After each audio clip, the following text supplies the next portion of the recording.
Hey guys, welcome to Romp Chess Rating Climb episode 13.2.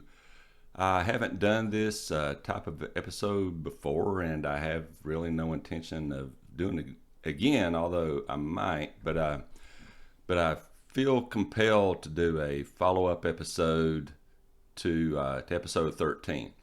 In episode 13, I played a game where I had a positional advantage most of the game, and it just fell apart and got really ugly.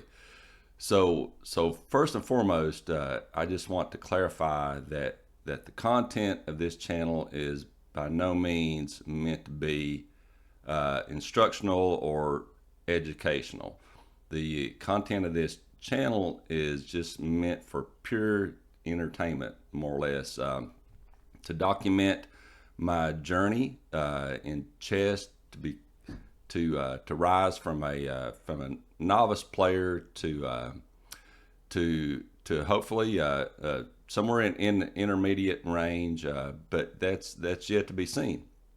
So that involves a process which I document. So I play games in each episode, and after the game, I review what I've done. I take a look at my mistakes, my opponent's mistakes, try to find the takeaways, and the review, the analysis is a skill set in and of itself, and it's something that I'm trying to get better at.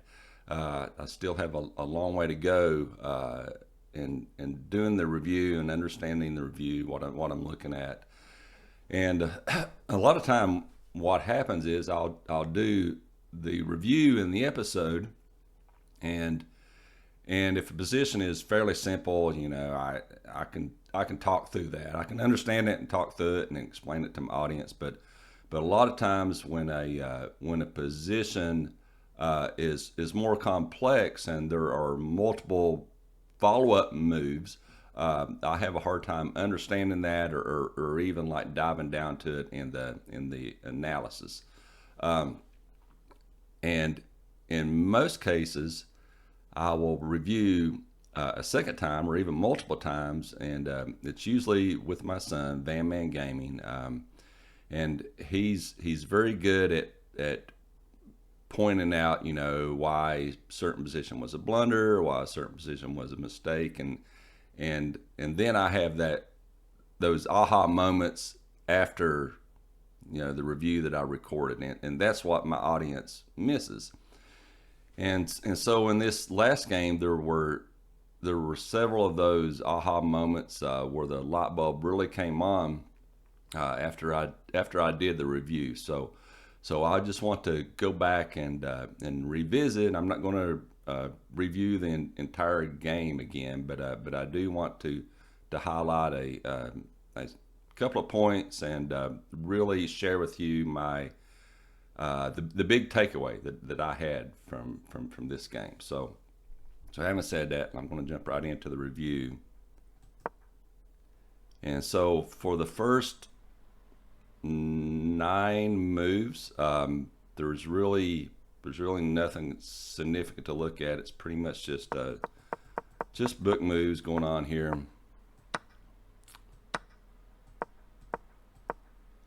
And this is something that that was really critical for me to look at. So I developed my bishop here, all the way out to g5, right? So I'm going from c1 all the way out to g5.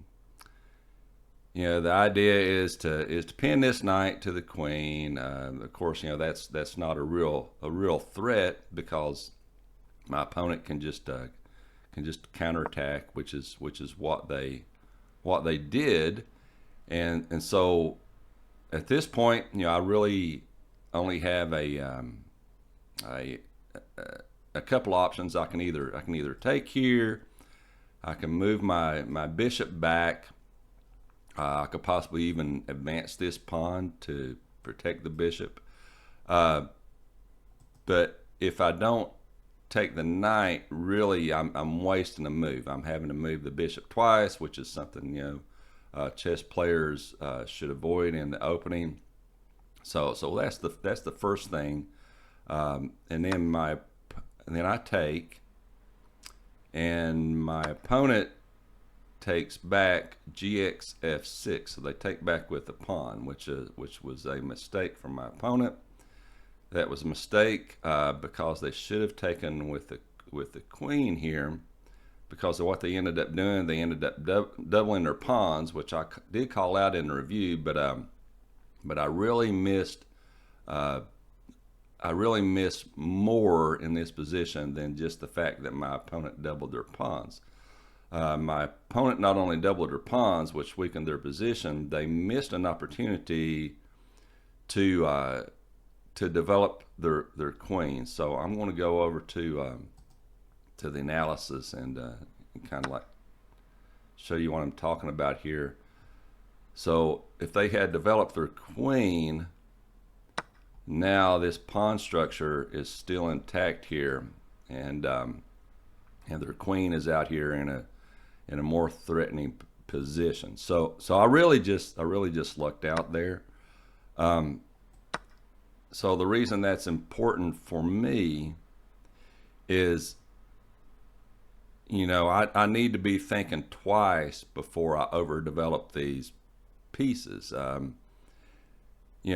need to be anticipating how my opponent is going to react. In this case, they reacted with the wrong take. But if they had reacted with the correct take with the queen, I would have had an even exchange of material, but my opponent black would have come out at the end of that exchange with a superior position. So that was a takeaway from me that I didn't really share in the review. So so I took there, and let's move on a bit. It's pretty obvious why this is a mistake here. If you go over to the review, coach says they missed a chance to attack the pawn chain. So, pushing this f pawn would have been a better move for them. It would have been hard for me to take back because that would have been protected by the bishop here. So that's why that was a mistake. Not terribly complicated so far, right?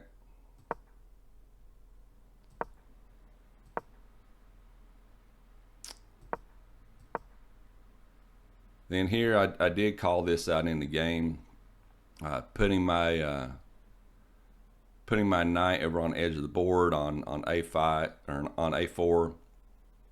My son always gives me a hard time. He calls this one move itis, which is what it is. Literally, the only thing I'm thinking about is, hey, move my knight over here and kick the queen. But that's no threat to the queen. And then I took the defender away from my pawn here. So, this knight should have just stayed on this square. So that's why that was a mistake. Again, not too terribly complicated. This is a bit more of a nuanced miss here. So in this position, my opponent had to move this queen, but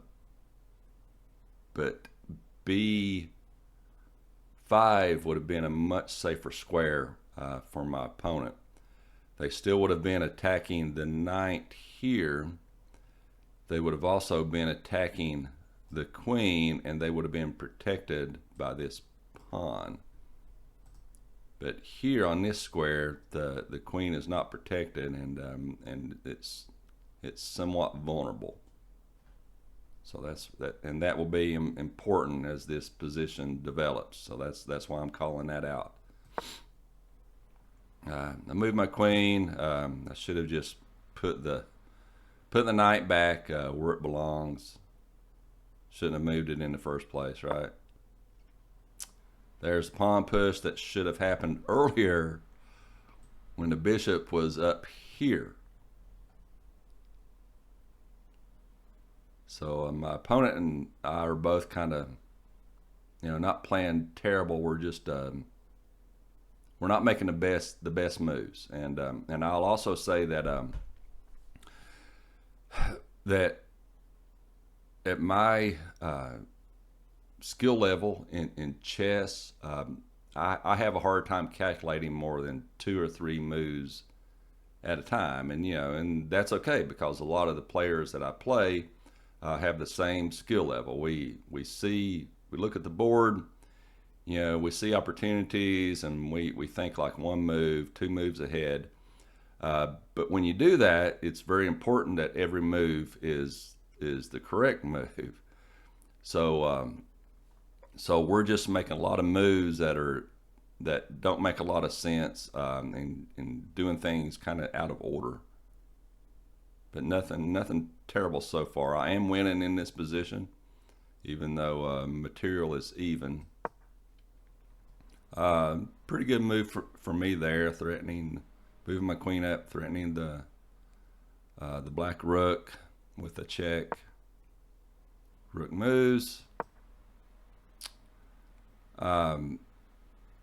Okay, here's something that I want to point out, because this is a fairly important takeaway from me. This knight here is attacked by the queen, and in the previous position here, let me go over to review. So in this position, this knight is attacked by the queen, and it's undefended. So if I don't respond to that, that's just going to be a blunder, a free take for black. So at this point, this is a critical position in the game. I'm at risk of losing a piece without any compensation. So anytime that a chess player is confronted with that, we really should be asking 3 questions. Okay, what is the threat? I guess 4 questions really. What's the threat? So the threat is pretty obvious. My knight is being threatened by the queen.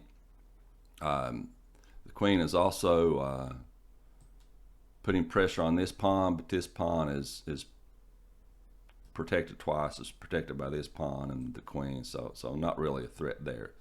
It's really just this knight.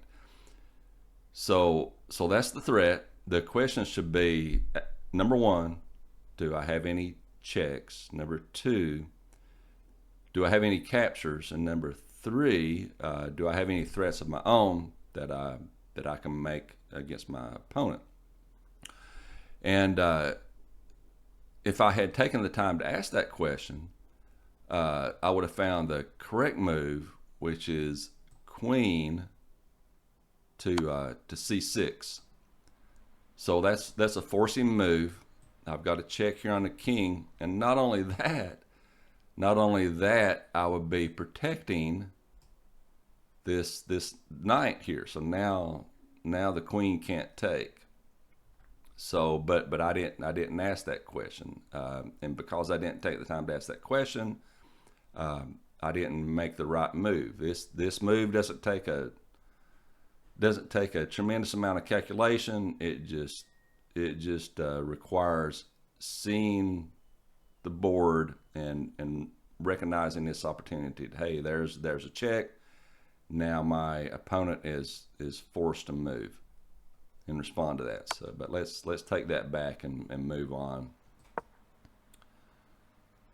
So I push the pawn, which really weakens my position, and not only that, but now this e pawn here is undefended. So I'm going to end up losing this e pawn. So my opponent takes there. They did double their pawn structure, but now they're threatening this knight twice. And again, I could check here, but I'm not seeing that. Instead, I end up moving my knight to a safer square.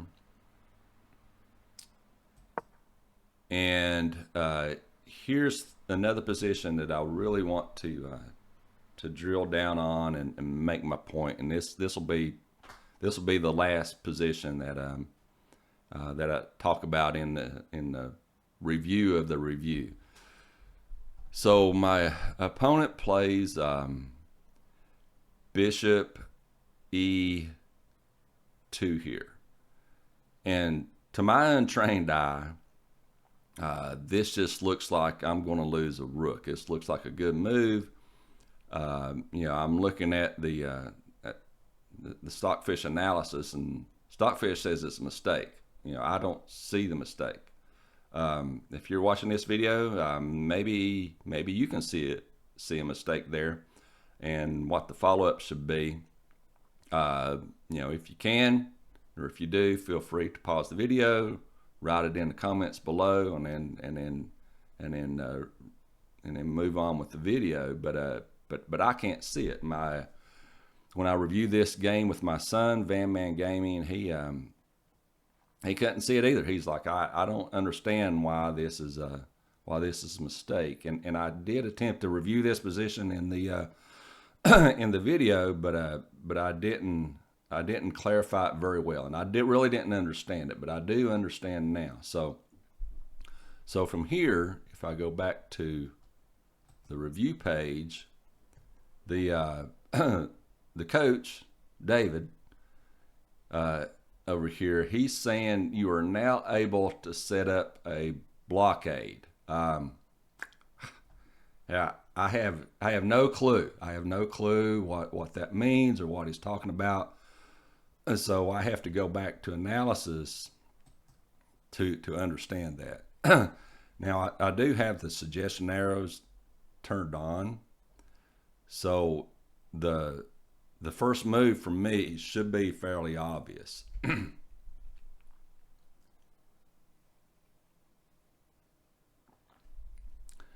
So again, if I were to ask that question, do I have any checks? Do I have any captures? Do I have any threats? Well, I do have a capture here. I could take that pawn, but that really doesn't solve my problem. That doesn't keep me from losing this rook here. I'd just be basically trading a rook for a pawn. I'll be down 4 points, and not good for me. I can't take here because that pawn is protected by the queen.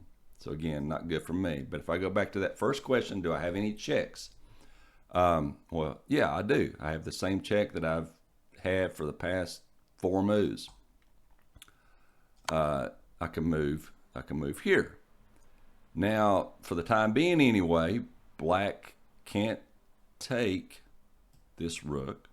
The rook is still threatened. I'm still not out of trouble, but black is now on the defensive. So now I'm attacking. Black's on the defensive. They have to move. They only have 2 legal moves. They can move the king down here, or they can block with the rook here. So let's just move the queen or the king. That's the top move, but not by much. So let's say they move the king there. So in this position, I do still have I still have 2 checks, but they would be very foolish for me. If I move the queen here, black could simply just take back with the rook. I'd lose my queen. I could take the pawn here, but again, black could take back with either the rook or the king. I would lose my queen. So that's not going to happen. The queen is still controlling these squares right here, which is a really good position for the queen to be. So my next question is, do I have any captures? Well, not really. So I could take the pawn here, which is also a check to the king, but queen's just going to take back again. I lose my queen. I can't take here, so I really don't have any captures to speak of that that work for my position. So the next thing I need to ask is, do I have any threats to my opponent other than the king? The most valuable piece black has on the board is the queen right here. So that's the piece that I should be looking at to make threats against before any other piece. And one possible move that I can make would be pushing this b pawn to b3, attacking the queen. But that if I do that, the queen is threatened. That's a blunder. I'm going to end up losing material here because the queen can't take back, right? But the queen can move to here. Now, if I take, black's just going to take back, and I've lost material. I'm in a weakened position on the board. I still have this threat down here. I'm going to lose this rook. So that really doesn't work for me. So let's take that back. So even though to me it doesn't look like a threat, and I still don't understand this entire position.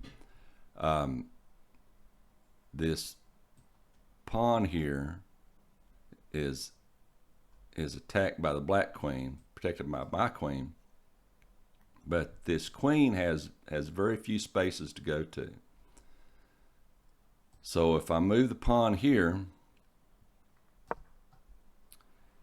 I establish this solid pawn chain, and black can now take back here.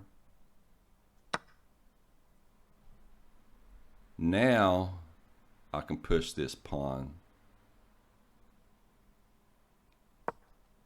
and the queen no longer has this diagonal. This diagonal is shut off. So now if they take here, I take back, black takes,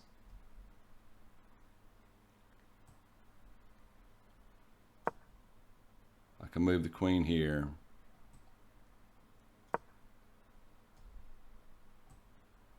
then I take there with a check, and you can see kind of how this position just remains in my favor. I mean, material is dead even on the board. My opponent and I, I'm actually down a rook. I'm down a major piece, but I have my queen. So if you were playing this game and you looked at this position, well, would you rather be black or would you rather be white? More than likely, you'd say, yeah, I would be white. But let's take this back for a minute.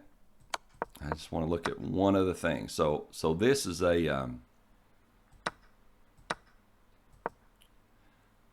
this is the moves that the computer will make, right?